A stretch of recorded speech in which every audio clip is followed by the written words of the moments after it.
இந்திய படிக்கிறோம் என்று வைத்துக் கொள்ளுங்கள்.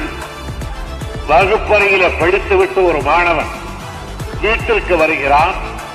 மறுபடியும் வகுப்பறைக்கு போகிற வரையில் அவருடைய காதில் அந்த மொழி ஒலி விழப்போவதில்லை. அவனுடைய வாயில் அந்த எழுத்து வரப்போவதில்லை. இதழ்கள் வருகின்றன என்றால் பிரித்தவுடனே தமிழ் மொழிதான் அவருடைய கண்களிலே தட்டுப்படும். அங்காடிக்கு செல்வாரானால் தமிழ் மொழிதான் பேசுவார்கள்.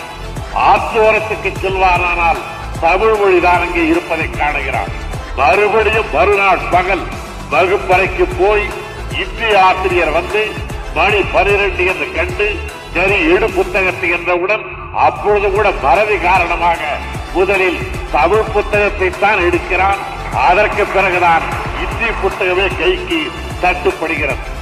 இந்த நிலையில் எப்படி இந்தி வளரும்?